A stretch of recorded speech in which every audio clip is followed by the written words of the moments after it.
Pampa Debates. Oferecimento GBOX Previdência e Seguro de Pessoas. A proteção certa para a sua família.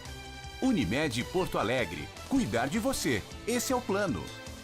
Biscoitos Zezé. Carinho que vem de família. E Banrisul. O grande banco do Sul.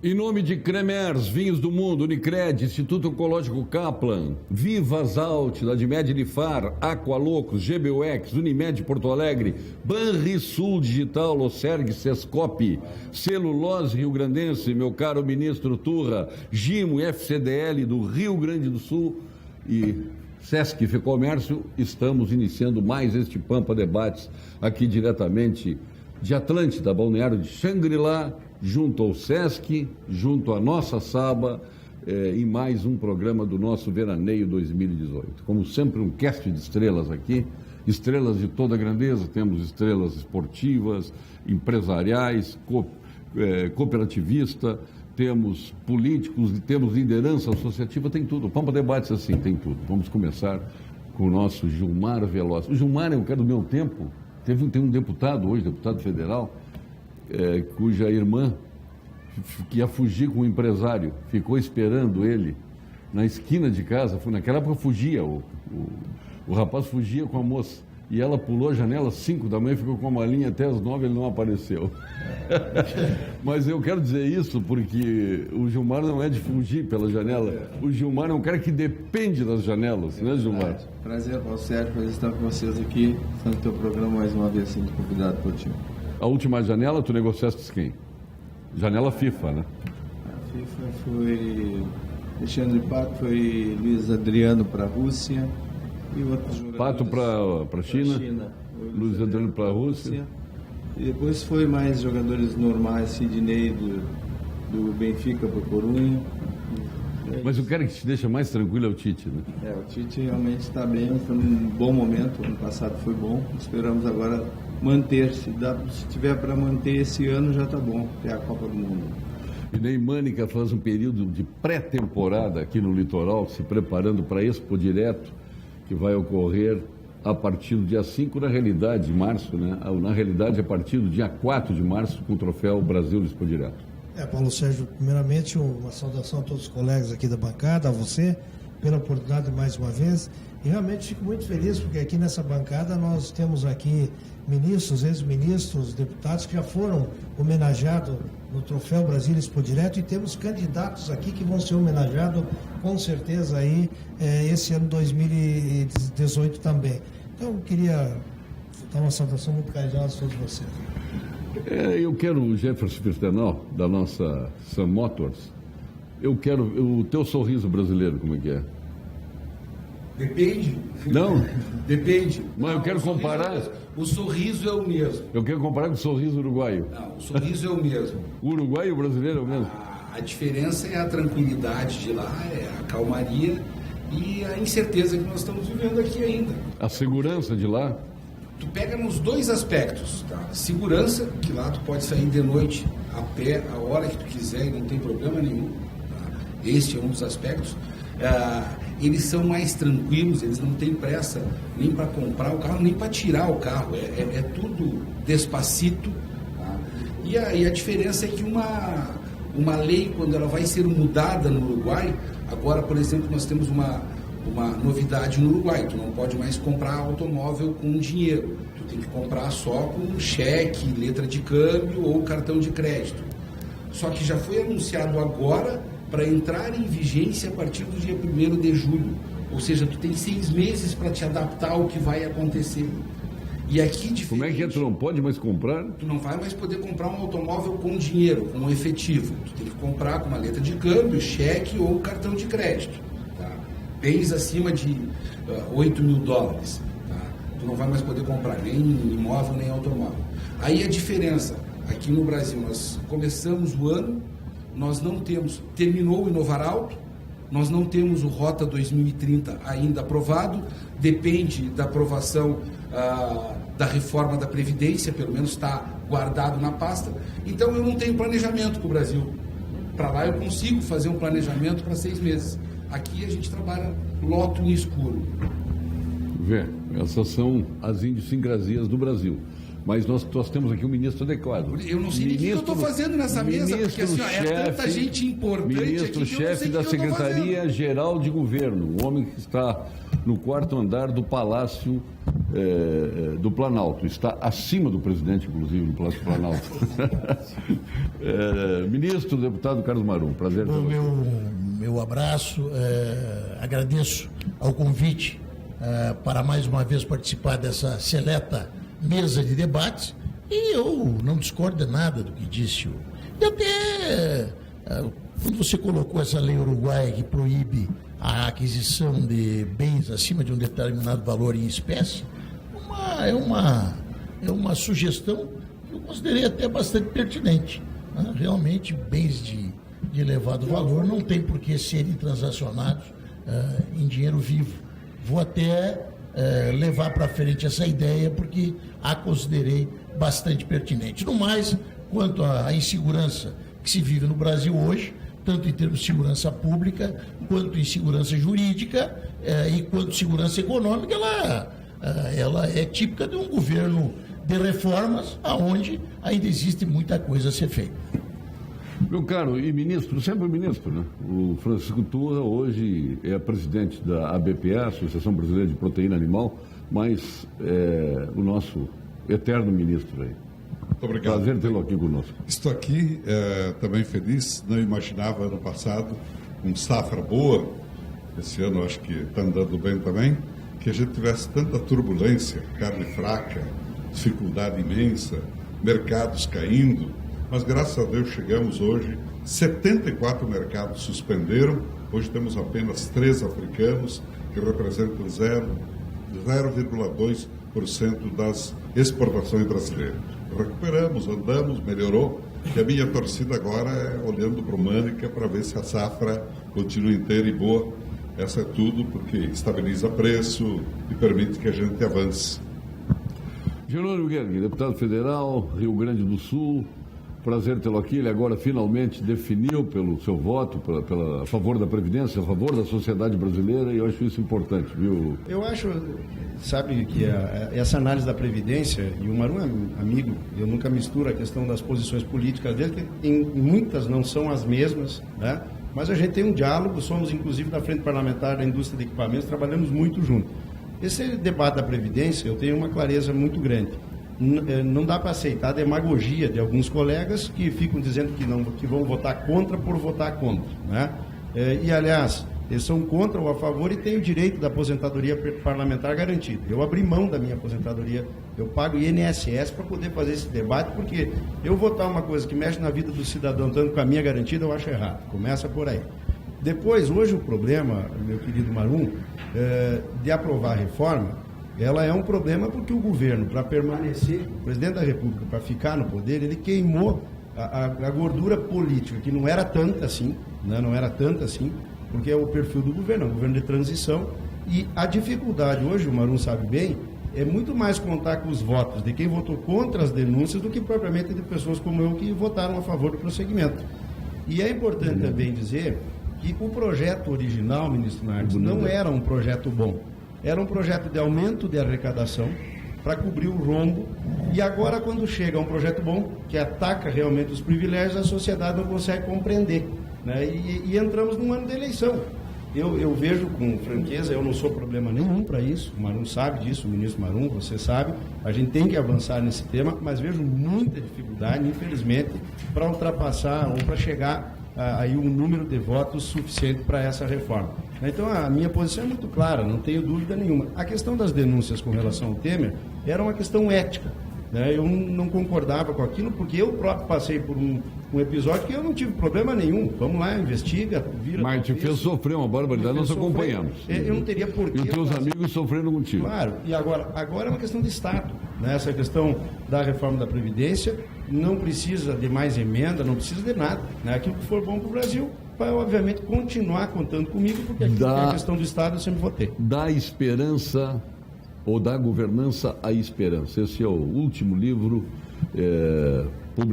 escrito pelo nosso ex-deputado estadual, federal, ministro do Tribunal de Contas da União, ex-presidente do Tribunal de Contas da União, jogavam a bola fantástica, eu nunca mais vi, não aparece mais, né, Gilmar Veloso para jogar, então eu acho que até ele perdeu aquele futebol todo que tinha, é uma provocação para ele voltar a jogar. Nosso querido João Augusto Nardes. Prazer estar aqui, Paulo. É uma satisfação, mas eu jogo agora tênis, até porque a idade proporciona você jogar um esporte que tem uma rede no meio, né? Fica mais fácil, o contato é menos duro. Daqui a pouco vai estar jogando golfe desse jeito. Eu tênis. Canastra. Até joguei agora de manhã aqui. Cedo. Canastra? Canastra não, canastra não, mas eu tenho jogado tênis, troquei o futebol pelo tênis, mas continuo jogando futebol de vez em quando. Da Governança Esperança, é um projeto que começamos há 5 anos atrás. Dia 22, o presidente da República assinou o decreto baseado no primeiro livro que eu lancei com o tribunal, que é Governança para o Desafio do Brasil. Qual é o livro, isso? Governança para o Desafio do Brasil.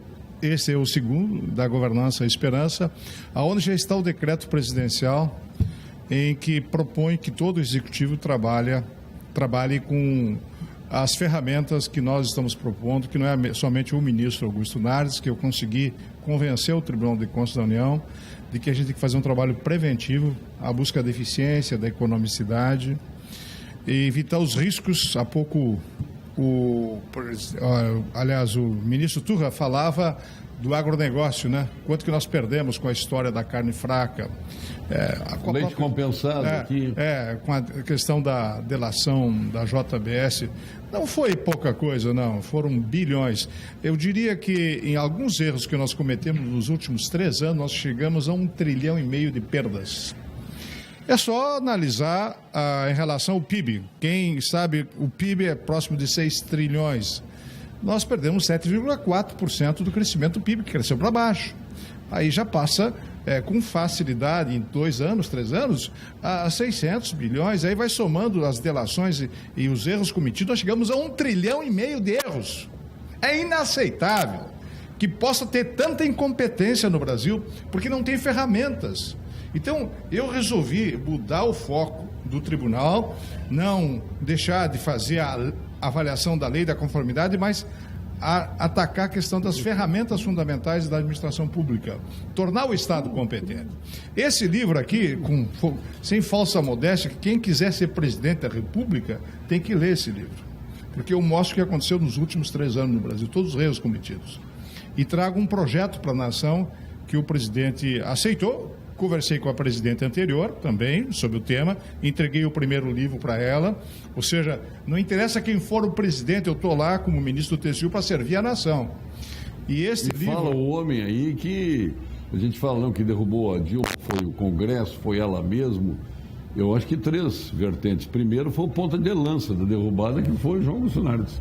Ele que começou tudo, com as pedaladas fiscais, e redundou no impeachment da presidente. Mas eu avisei a presidente, tive com ela 5 vezes. Ó, presidente, as contas estão se degradando, o país está indo para uma situação de colapso. Avisei até, eu sempre tive uma excelente relação com a presidente Dilma.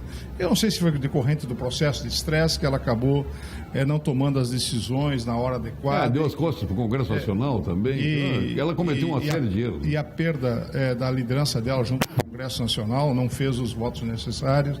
Mas aí não é problema... E também o país paralisou, porque o Congresso paralisou, né? Ajudaram a botar um areiazinho em cima do caixão. O TCU tinha que fazer a sua parte, mostrar o que estava acontecendo com a nação. Aliás, o que o Rio Grande do Sul não fez há 20 anos atrás. O que vários estados não fizeram. Que Porto Alegre não fez? O Rio Grande do Sul. Aliás, essa foi uma das decisões, quando eu tomei a decisão de propor a reprovação das contas, eu pensei muito no Rio Grande. Um estado com o potencial que tem, não consegue pagar folha. E, aliás, vou dar um número que pouca gente sabe, nível nacional, aqui em primeira mão para vocês. Chamamos o ministro do Planejamento agora, no final do ano passado, para fazer uma avaliação da situação do Brasil. Está sobrando 3% de tudo que nós arrecadamos para manter a estrutura do Estado. Ou seja, o Brasil estava indo para o mesmo caminho do Rio Grande do Sul, de 9 estados, inviabilizado economicamente, 3% sobra. Para manter a estrutura do Estado, não tem dinheiro para investimento, para infraestrutura, não tem dinheiro para manter a saúde, não tem dinheiro para manter a educação, porque agigantou-se tanto o tamanho do Estado, por isso que nas minhas palestras eu tenho feito, qual é o Brasil que nós queremos? Um Brasil com economia de mercado, um Brasil que possa fomentar a economia de mercado, gerar emprego, distribuir renda, tirar o tamanho do Estado e proporcionar com que os empresários, com que quem produz, gera emprego, possa estabelecer uma proposta para desenvolvimento e geração de empregos da nação. O CREMERS está lançando mais uma edição da Operação Verão com Saúde. O objetivo é avaliar as condições de trabalho médico e do atendimento à população durante o veraneio. Equipes de fiscalização estarão vistoriando as unidades de saúde das praias e os serviços de socorro nas estradas que levam ao nosso litoral. CREMERS, estado de alerta pela saúde. Feito este preâmbulo inicial de cada um, né, nós vamos iniciar aí o processo de debate. Primeiro eu quero saber, tu és colorado ou gremista?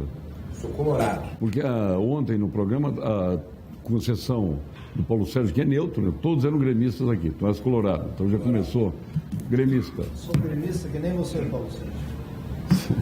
Agora vai me julgar, eu não estou em julgamento. Você declarou, não, eu estou em julgamento, não estou em julgamento. Gilmar, tu é neutro. Mas desperdiça uma rica cara de colorado que tu tens. Maru. Eu sou torcedor do Internacional. Poxa, aqui já está 2-1. Colorado também. 3-1. Colorado. Jerônimo Colorado. Eu sou gremista. Você é gremista? Eu sou gremista. Pô, então tá 5 a... Quanto tá? Gremista, quantos são? 5-3. Não, 5-3 não tem. 4-2-2. 4-2-2. 4-2-2. Sim, mas quantos nós somos aqui? 7, então fechou. Não, a conta está errada. Nós somos 8. 4 colorados, 2 neutros. Não, tu falou 3. 2 em cima do gol. 4-2-2. Ah, 2, tá. 4 colorados, 2 gremistas. 4-2-2. Então fica mais equilibrado isso aí. O Romildo Bolzan esteve aqui semana passada e nós falamos dos reforços do Grêmio. Ele disse que o Grêmio vai ser melhor do que o Grêmio foi no ano de 2017. Tu acreditas nisso? Perdendo o que perdeu já? Eu acho que... Tu que levou o Edilson pro Cruzeiro? O Cruzeiro é que comprou o Edilson do Grêmio. E eu, como trabalho com ele, fiz a transferência. Mas não fui eu que levei. Foi o Cruzeiro que comprou ele. Qual foi a declaração do Edilson aí que acabou levando a derrubada do Não, eu não vi, não estava aí, então não posso comentar. Também nem sei se foi ele que falou, ou se ele falou, se foi alguma coisa que... Mas não tenho conhecimento dessa. Mas tu acha que o Grêmio vai ficar mais forte esse ano?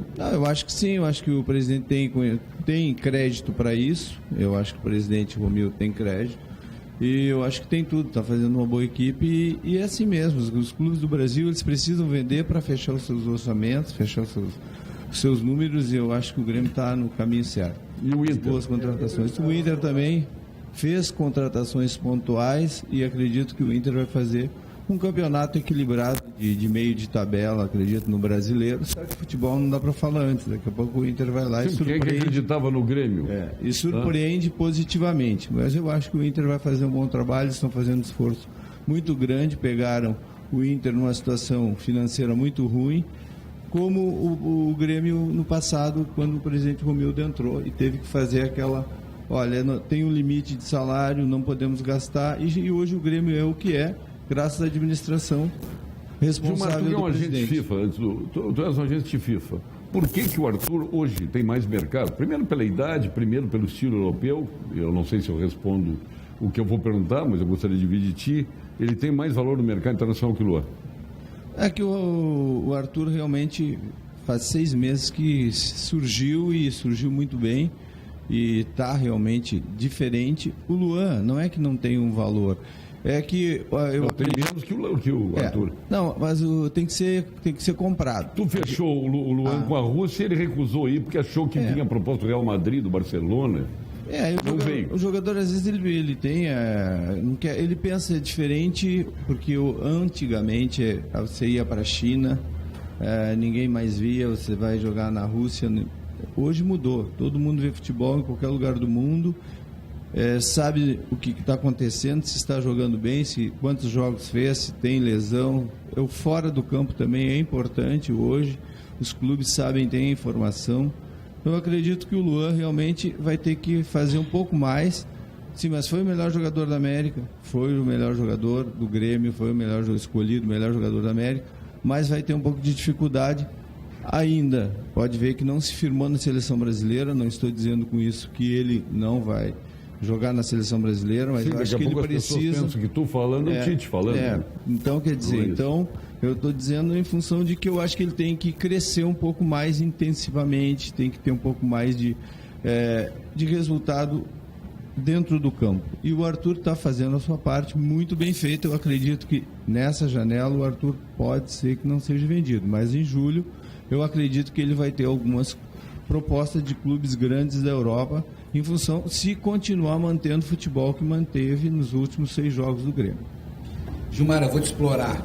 Eu, como colorado, estou muito preocupado com esse ano de 2018 de novo. E um dado que eu recebi de dentro do Internacional, da diretoria do Internacional, o Inter hoje tem mais de 60 jogadores no seu plantel, que ele paga, faz um contrato longo demais e o cara não decola, tu fica pagando um salário alto. A média de tempo dos jogadores do Internacional de contrato são 2,2 anos.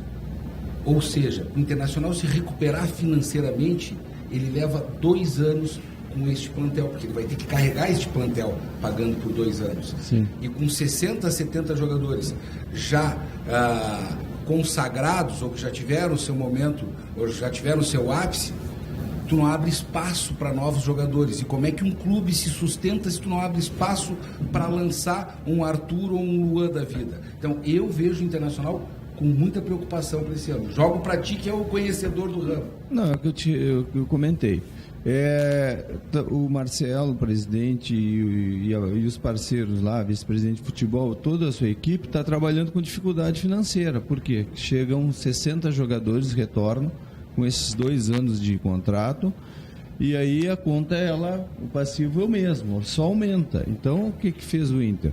Responsável, o pessoal que está cuidando da parte de futebol, está contratando pontualmente aquela necessidade e tentando passar os jogadores, que não é fácil também, porque são jogadores que têm um salário alto, e não são todos os clubes que querem absorver o salário desses jogadores. Mas eu acho que estão fazendo um bom trabalho, o Melo está fazendo um bom trabalho, e eu acredito que o Inter vai ter um ano bem diferente para a sua torcida e vai surpreender positivamente, tanto na parte esportiva como na parte financeira. Eu só acho que a sua preocupação deve ser de muito colorado, porque eu vi umas declarações de jogadores do Inter que a meta esse ano é não cair. Então, se o pensamento é esse... Como é que tu larga o ano?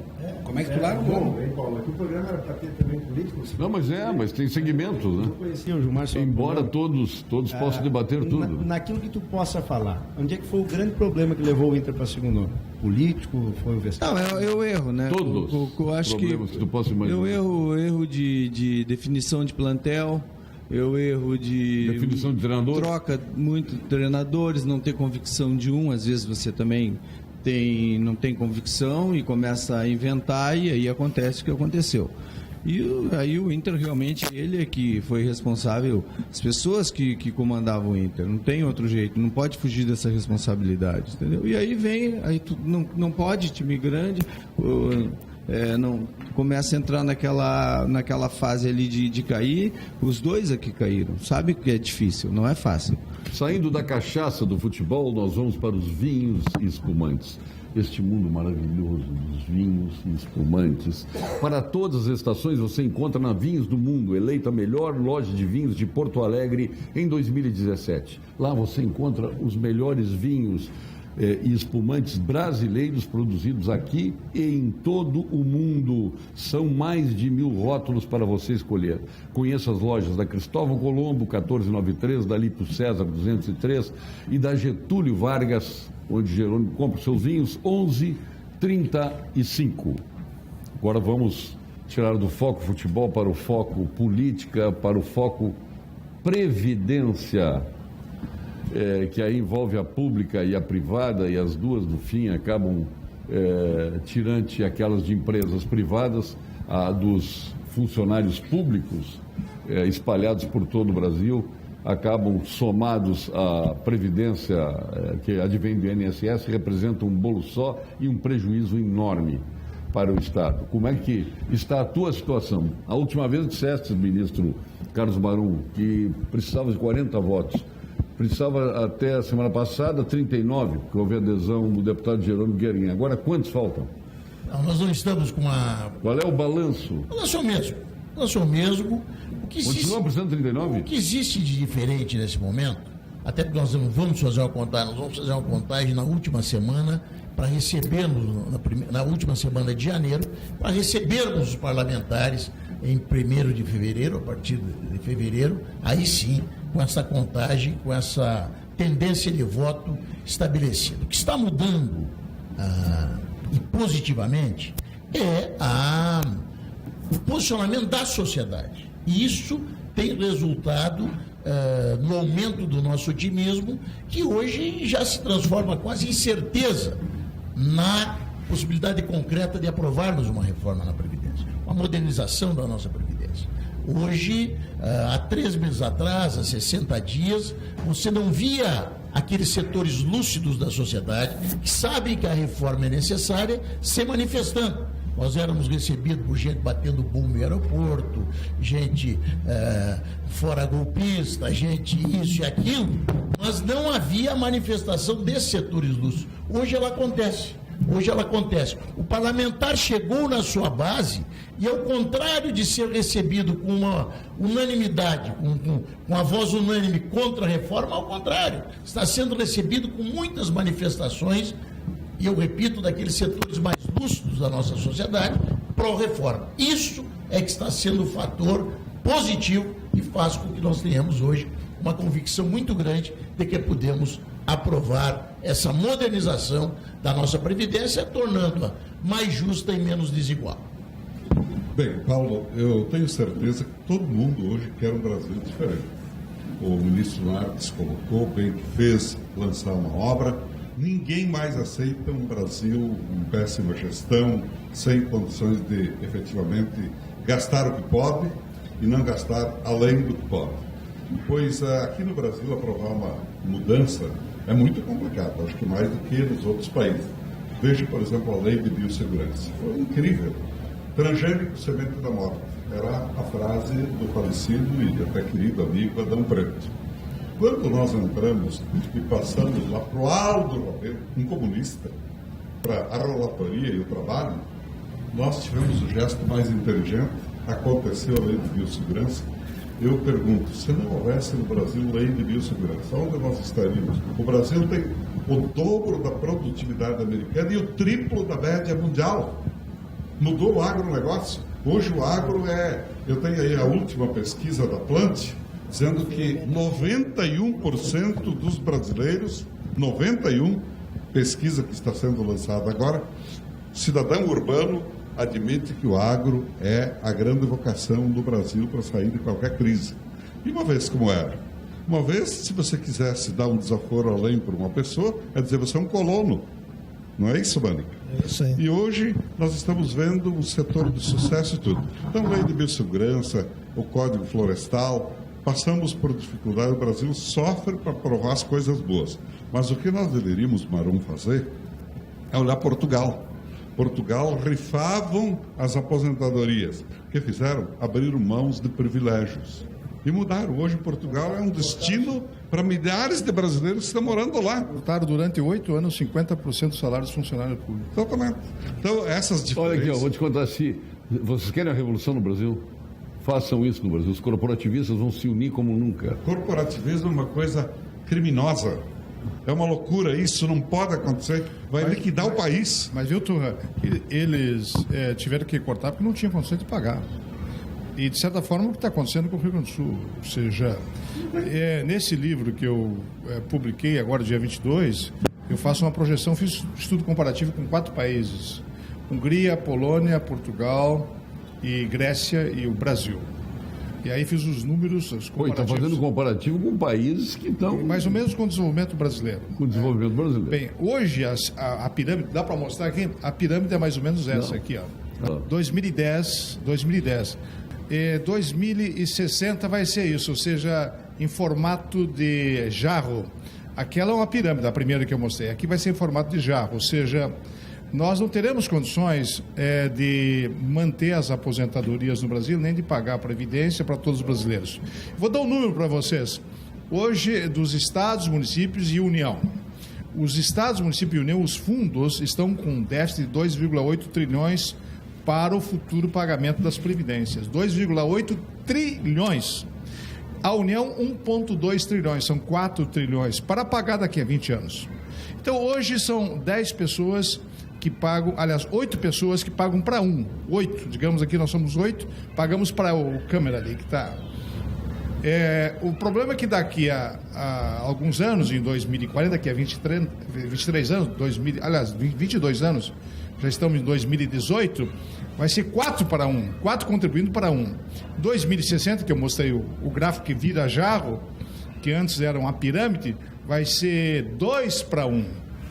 É uma equação fácil de resolver. É só as pessoas refletir quantos filhos tinha o pai do Mânica e quantos filhos tem o Mânica. Ou quantos filhos tinha qualquer um dos cidadãos que tinham, os pais geralmente eram 8, 10, hoje tem 2 filhos. 3 filhos. É difícil alguém ter mais que 2 filhos. Meu ministro, eu só gostaria de lembrar aqui que foi colocado, Aldo Rebelo, quando tomou aquela posição como comunista em defesa do Brasil, que foi a questão da transgenia, nós, o agronegócio brasileiro, na Expo Direto Cotrijal, homenageamos ele com o troféu Brasil Expo Direto. Então, se os 513 deputados e os 81 senadores tiverem a coragem de olhar para o Brasil e votar em favor do Brasil, pode ter certeza que vão ser homenageados e reconhecidos pelo bem do Brasil. Eu tenho dito, a mudança só ocorre nos 513 e nos 81. Não venham me dizer que é o povo que faz. Os deputados e senadores têm que ter a coragem de assumir posições. Nós precisamos ter coragem que nosso ministro Marum, que nem Turra, Nardes, Jerônimo, todos esses, tomar posições firmes. Aí nós vamos mudar. Só queria fazer esse registro com justiça, porque a Expo Direto, ela premia quem faz pelo bem do agro, pelo Brasil. A Unicred é a instituição financeira cooperativa que acredita que realizar é estar junto.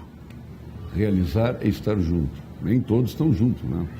Mas a Unicred acredita piamente nisso. Por isso está sempre ao seu lado, transformando investimentos em resultados e oferecendo as melhores soluções para suas oportunidades virarem grandes conquistas. Procure a unidade de negócios mais próxima e saiba que o cooperativismo pode fazer parte da sua vida. Unicred, mais valor para você. E vamos agora ao quadro de saúde com o nosso querido PhD em Oncologia, titular do Clínicas, do Ernesto Dornelles, sócio fundador do Instituto Oncológico Kaplan, mais jovem membro de uma Academia Brasileira de Medicina, presidente da Sul-Rio-Grandense e agora presidente da Bienal do Mercosul. Quem é ele? Dr. Gilberto Schwartzman. Fale, doutor Gilberto. Boa noite, eu sou o professor Gilberto Schwartzman, sou especialista no tratamento do câncer. Os senhores e senhoras não têm ideia de como o tratamento do câncer de mama avançou nas últimas décadas. Antes, as mulheres sofriam com a retirada da mama e com os efeitos colaterais do tratamento, que eram tóxicos e pouco eficazes. Hoje, a medicina aprendeu a separar melhor os tipos de câncer de mama, oferecendo tratamentos mais adequados para cada tipo em particular. A grande maioria das mulheres não necessita mais retirar a mama. Não é maravilhoso isso? Podemos oferecer cirurgia que preserva a mama, associada a tratamentos muito menos agressivos. Da mesma forma, as pacientes que necessitam tratamento medicamentoso são selecionadas de forma muito mais criteriosa e há novos medicamentos muito ativos e menos tóxicos. Ou seja, o tempo de tratamentos tóxicos e poucos eficazes ficou para trás. Discuta esse assunto com o seu médico. IPTU Viamão 2018. Até 31 de janeiro você pode pagar o seu IPTU, desconto de 30% nos juros e multas. Prefeitura de Viamão, juntos somos mais. Todo mundo comenta, onde é que estava o Tribunal de Contas, o Ministério Público Federal, Polícia Federal, com dinheiro circulando para cá, para lá, roubalheira intensa, dinheiro sendo desviado para o exterior, as empresas degradadas em função disso, os cofres públicos da mesma forma. Como é que essas entidades não perceberam este rolo estabelecido pelos corruptos do Brasil, que fizeram gato e sapato e não foram detectados pela lupa, que deve ser muito precisa, de entidades fiscalizadoras do Brasil? Quem pode responder isso, para começo de conversa, é o nosso ministro João Augusto Nardes. Bem, o TCU, em 2009, alertou o Congresso para não repassar mais dinheiro para as refinarias. Começou tudo na Petrobras. Em 2009, mandamos uma correspondência indicando que a refinaria Abreu Lima, o Comperj, estava com sobrepreço. 2009, portanto, há 8 anos atrás. Mas muito antes disso, com razão de ser, né, nós tivemos um jornalista que denunciou isso, acabou condenado na corte americana e morreu por isso.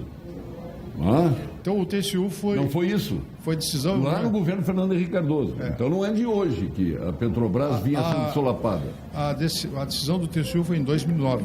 Uma decisão técnica, viu, Paulo? 2009... A Paulo França, que eu não falei, Paulo França. 2009, então, nós alertamos que não repassasse mais dinheiro para as refinarias. O que aconteceu? O presidente da época, 2009, vetou, apesar do Congresso estar de acordo com o TCU, só para as pessoas entenderem como é que se forma as verbas no orçamento.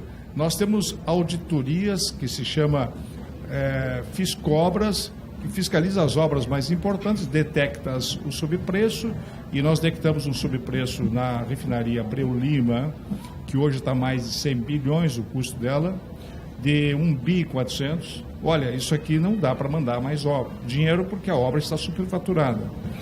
E aí o presidente da época, em 2009, vetou a decisão do TCU e continuaram mandando. Então, nós não somos executores, o executor é o executivo. Aqui está um homem do executivo. Mas não cabe uma ação mais forte nesse sentido, é só avisar e aí o executivo... O Congresso é soberano e o presidente pode fazer veto às decisões do Tribunal de Contas da União.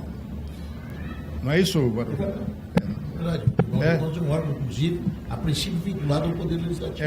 Nós temos autonomia, mas nós tinha revisão alertamos... legislativo, não. Aliás, para aqueles que não sabem, boa parte do que aconteceu, que o Sérgio Moro providenciou a posteriori, foi baseado nas auditorias do TCU.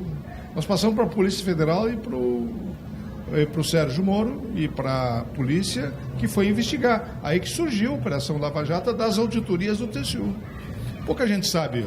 A mídia mostra somente a Polícia Federal, o Ministério Público fazendo trabalho, mas foram baseados em auditorias nossas. Porque o que acontece? A auditoria, nós não temos o poder de fazer uma investigação como a estrutura da Polícia Federal tem. A gente faz auditorias, detecta o subpreço e manda para o Ministério Público, para a Polícia Federal. E aí eles vão investigar e aí eles pedem quebra de sigilo, enfim, nós não quebramos sigilos. O TCU não quebra sigilo. Vocês falharam um pouco só, eu acho que é não publicizar, não levar para a comunicação. Mas foi comunicado muito, como aconteceu cláusula de barreira. Poucos, hoje todo mundo condena o Congresso, muito partido. O Supremo Tribunal errou. O Supremo aqui causou esse baita estrago na política brasileira. Na época eu era ministro já do TCU, foi noticiado em toda a imprensa que o presidente Lula tinha vetado a decisão do TCU de bilhões de reais que foram repassados. Aí eu vou dar os números para vocês, do que significou essas 4 refinarias feitas sem o acordo do TCU, sem a aprovação do TCU. Só 2, a do Maranhão e do Ceará, deu um prejuízo em terraplanagem de 3,8 bilhões, só para mover terra, 3,8 bilhões de reais. Pararam, ou seja, muitos empresários foram lá fazer investimentos, porque tinha que fazer hotel e até a refinaria. O do Comperj já está comprovado, prejuízo que nós já constatamos em torno de 12,5 bilhões de reais. Então, se vocês querem computar tudo o que aconteceu nesses últimos anos, eu falei antes, eu não vou acusar o governo atual, nem o passado, e aí por isso que eu comecei a trabalhar em cima da tese da governança, porque a desorganização do Estado é muito grande. Mas e a culpabilidade do Banco Central nisso? Isso prova que o Banco Central tem que ser independente. Ele não pode ser subordinado ao ministro da Fazenda. O Banco Central, nesse caso específico, ele não tem ingerência. Quem pode ter... Não, mas é remessa de recurso para o exterior? Como é que isso acontece? Eu estou dizendo a aprovação das verbas aí o Banco Central não tem. Eu estou dizendo a aprovação... Não, estou dizendo a remessa de divisas para o exterior. Sim. Aos borbotões. Eu acho que em relação ao BNDES, o Banco Central poderia ter intervido. Porque a crise muito maior que nós vamos ter pela frente ainda é a situação do BNDES, é muito maior que a da Petrobras. Aí é bilhões, 3 vezes, 4 vezes maior que o da Petrobras. Que com a mudança para a TJLP já perdeu, no meu ponto de vista, a finalidade social que ele tinha. Agora eu quero ver a visão dos empresários aqui. O que vai representar de positivo a reforma da Previdência? Nós somos dependentes dela. Se não ocorrer ela, a economia não vai virar. Mas por quê? Quem que afeta o teu caixa? O que afeta? Hoje nós temos uma população que está vivendo muito mais tempo. Tá?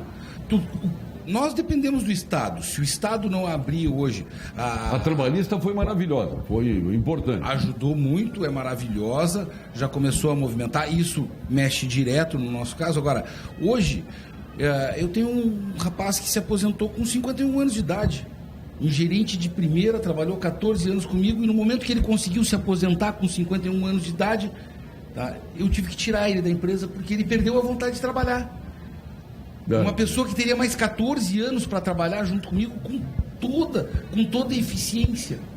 O que mexe a reforma da Previdência? Mexe nisso também. E são milhares de casos que estão acontecendo no Brasil.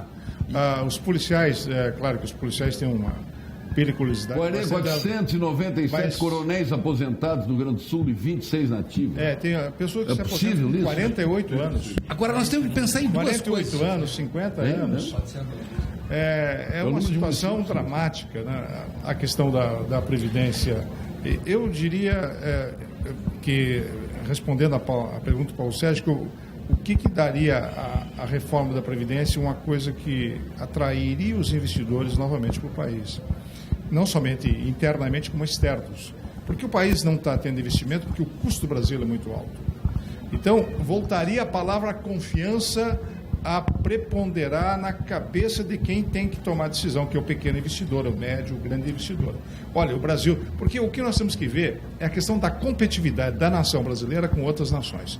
E nós não estamos competindo mais com nações que não estão alertas para tudo que está acontecendo no mundo. Nós estamos competindo com a Índia, com a China, com a Indonésia, a Coreia, com uma importância menor, mas eu falo quando é mercado, porque a China tem um mercado de 400 milhões de pessoas. Diretamente.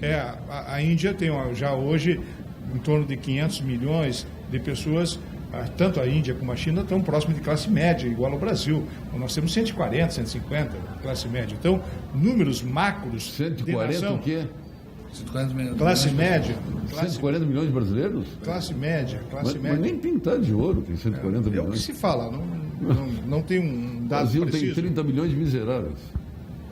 Não, isso não é verdade também. Nós temos miseráveis, mas daí, eu tenho os dados, a pena que eu não tenho. Lá na Pampa eu tenho. O Instituto Oxfam trouxe os dados, apresentou em todo o Brasil. Os 100 milhões de brasileiros corresponde às 6 maiores fortunas do Brasil. Tem mais riqueza que 100 milhões de brasileiros. E 8% desses 100 milhões, 8 milhões de brasileiros pagam mais impostos que os 6% dos brasileiros, dos 6 brasileiros mais ricos. São Mas a questão da reforma da Previdência, que é a pergunta que tu fizesse, ela é importante porque vai estabelecer um clima positivo para voltar o país a crescer. E outra coisa que nós teremos que fazer, e tem que ter coragem, eu não sou candidato a nada, eu sou ministro do TCU para tentar ajudar o Brasil com ferramentas para quem for eleito presidente.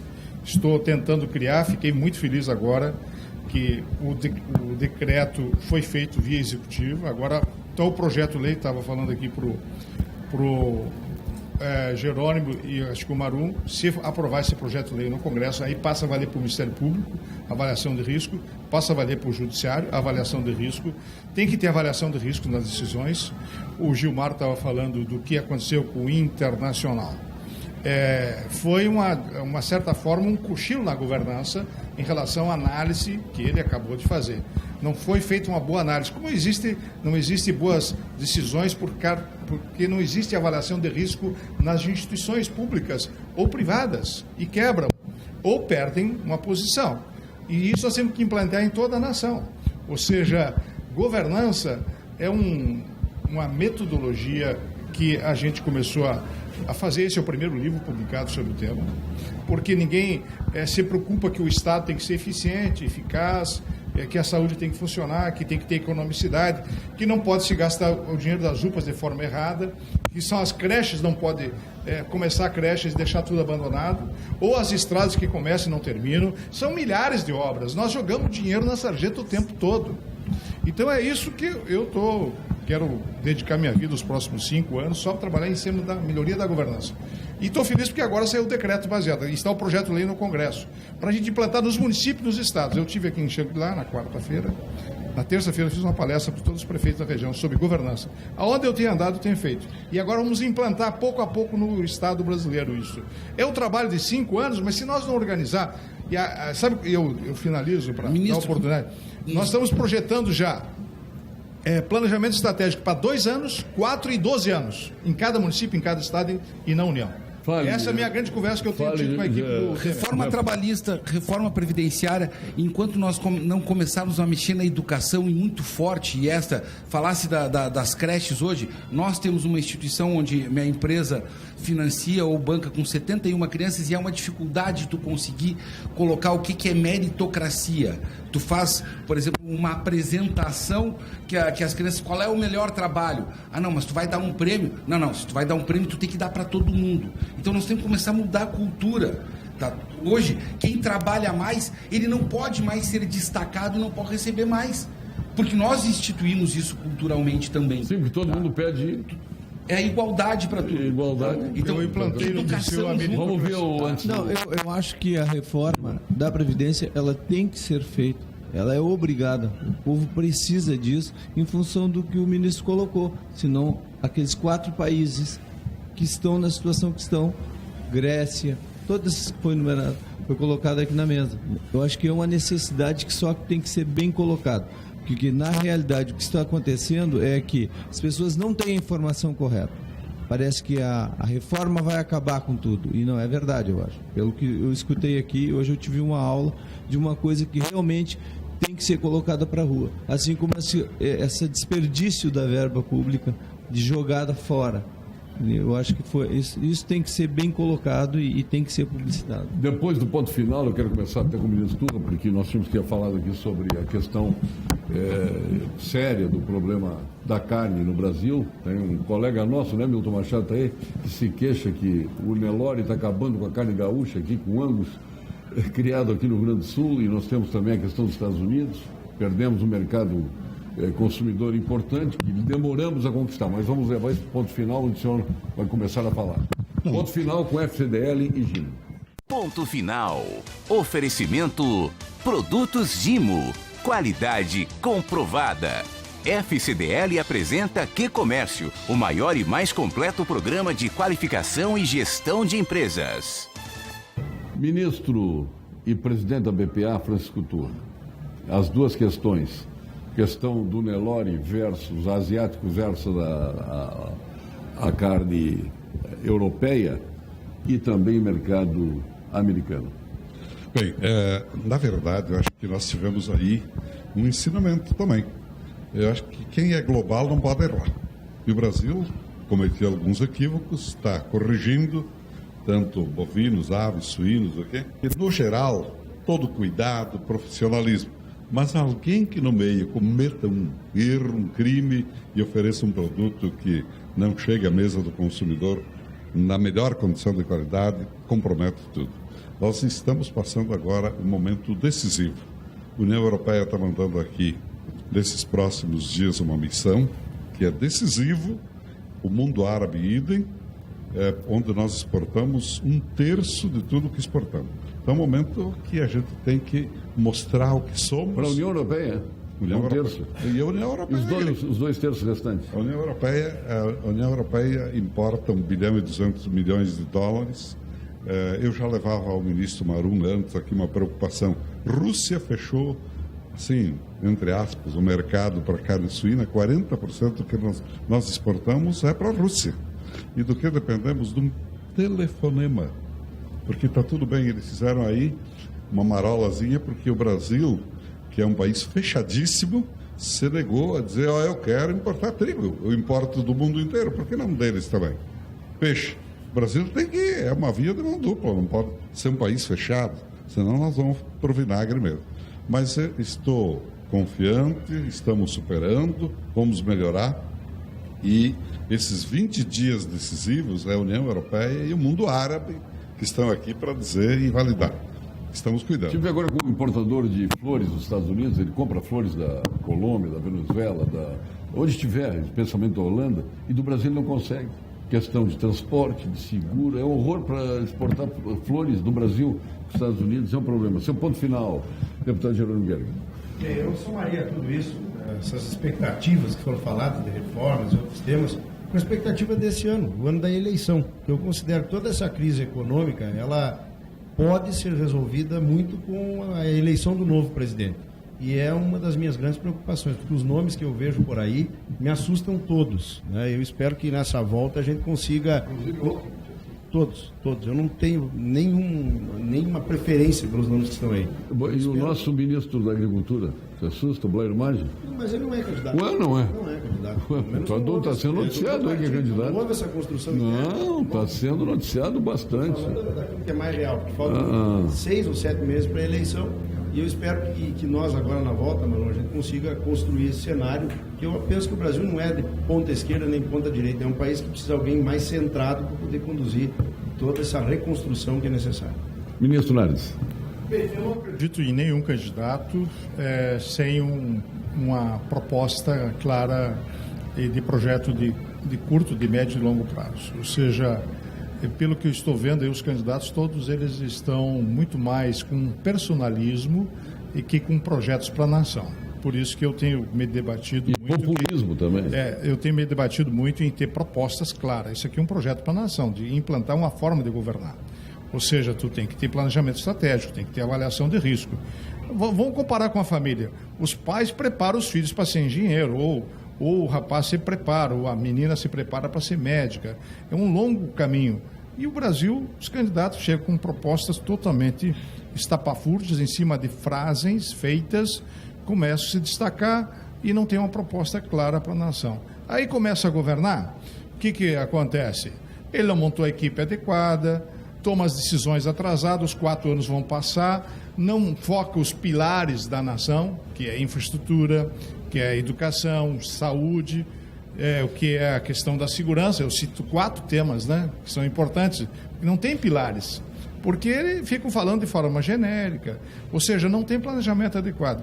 Eu sou um homem hoje que me dedica ao tema da governança, porque se não botar um centro de governo, o que vai acontecer? O Marum, que é ministro hoje, vai atender o A, B, C, mas os pilares para transformar o país, para o país ser competitivo em nível mundial, não estão preparados. Então, eu diria que os candidatos hoje não estão preparados e eu vou tentar incutir, fazer o meu trabalho como ministro do TCU, de que nós passamos a ver a eficiência, a eficácia, a Constituição nos estabelece isso. Se aquele que estiver mais preparado, tiver um projeto para a melhoria da governança da nação, porque foi falado aqui em meritocracia. Você sabe quantos funcionários nós temos no Brasil? 15 milhões. Tem meritocracia no Brasil? Tem governança de pessoal no Brasil para treinar enfermeiros, treinar... Não tem. Então, isso é final. Tem que ter um projeto como esse, ou seja, melhorar a governança do Brasil, melhorar a meritocracia. Eu gostaria que fosse realmente tivessem mais programas como esse para a informação do povo brasileiro a respeito da reforma, principalmente a reforma que temos que trabalhar para ser realmente concretizado isso, que vai ser uma coisa muito boa para o povo brasileiro. Estrada do Mar, quilômetro 50, está o nosso Aqualocos. Lá você encontra uma área aquática, de diversão, área coberta e área de fazendas. Está aqui os 4 para levar suas crianças lá. Aliás, a Bárbara está de aniversário hoje. Obrigado, parabéns, Gilmar aí. Obrigado. O Gilmarzinho está voltando para os Estados Unidos. Parabéns, está lá em Illinois, cursando a sua universidade. Parabéns. Obrigado a todos. Eu já vou passar aqui, por favor, para o presidente Turra, para o ministro Nardes, para levar as crianças lá, o Jerônimo Gergen. Está aí. E o seu vai ser no seu ponto final, você não fez ainda? Fala, meu caro Ney César Manica. Bem, Paulo, nesse ponto final, eu gostaria aqui de dizer que 2018 ele é um divisor de águas para o nosso Brasil. Nós já avançamos na reforma trabalhista, Hoje já quem falcatrua uma ação trabalhista da empresa, ele tem que responder, tem que pagar, coisa que não acontecia, protege as empresas.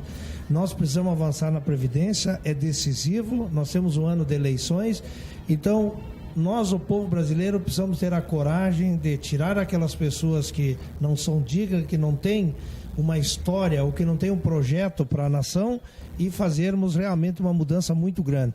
Nós concordamos aí com o ministro Marum que tem que se posicionar, nós temos que apoiar a Previdência porque ela é de fundamental importância para a sobrevivência das empresas de todo o setor produtivo do Brasil.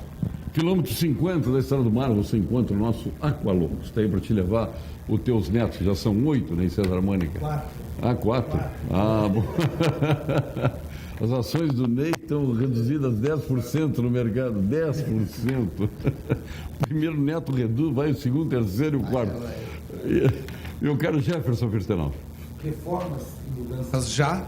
O Brasil não vai mais caminhar se não ocorrerem reformas e mudanças até na forma da gente pensar.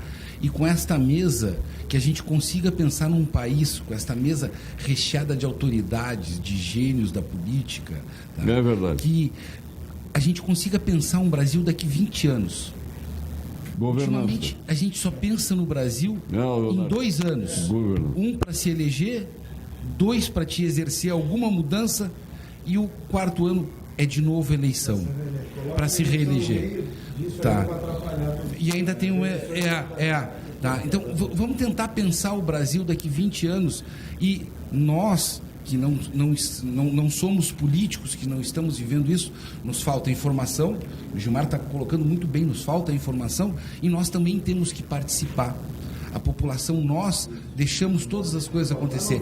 Nós, empresários, ficamos fora de todas essas decisões porque nós não estamos colocando a nossa posição, nós não estamos indo para a rua, nós não estamos reclamando e nem concordando. Nós estamos sendo omissos diante ao cenário que 513 pessoas decidem o destino de mais de 200 milhões. Jefferson, eu ia fazer uma brincadeira com o Jefferson, mas não vou fazer. Pode fazer. Não posso fazer. Isso é para te levar tuas namoradas. Eu dei polícia coronel, levou as sobrinhas dele lá. Temos um comando administrativo e político do país, um homem que tem um projeto para o país e que desde o primeiro dia está tentando implantá-lo. Um projeto de modernização e todas as atitudes que nós estamos tomando vem nesse sentido. Aqui estão os seus passaportes para... A turma lá em casa, eu não vou poder me passar esse, mas ele vai me convidar mais um dia. Eu passo para você para complementar as namoradas. Um grande abraço. Obrigado, ministro Nardes, senhor, sempre bem-vindo, todo ano está com a gente, e quanto mais vier, melhor. O mesmo vale para todos os nossos convidados aqui. Jerônimo Guerra, nosso deputado, que agora entrou nos trilhos aí, votando pela Previdência. Não, se estava contra a reforma da Previdência, estava. Quando estava errado. Bom, tá certo. Meu caro presidente Francisco Turra, nosso eterno ministro, o ministro Carlos Marum, Gilmar Veloz, que foi bem ontem na lateral direita, hein, Gilmar? Obrigado. Eu que fui mal ontem na zaga, eu vou te contar, estava mais duro que o corpo, né? E aí, César Mânica? Sim. Tranquilo. Jefferson, obrigado. Em nome de Cremers, Vinhos do Mundo, Unicred, Instituto Oncológico Kaplan, Vivasalt, Aqualocos, GBOX, Unimed, Porto Alegre, Banrisul Digital, Ocerg, Sescop, Celulose Rio Grande do Sul, Gimo, FCDL do Rio Grande do Sul e Sesc Fecomércio. Estamos agradecendo a sua atenção e retornaremos sempre de segunda a sexta-feira, neste mesmo horário. Obrigado, boa noite.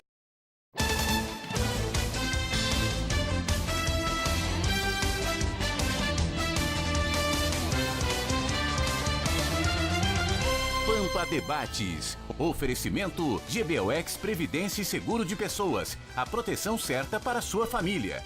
Unimed Porto Alegre. Cuidar de você. Esse é o plano.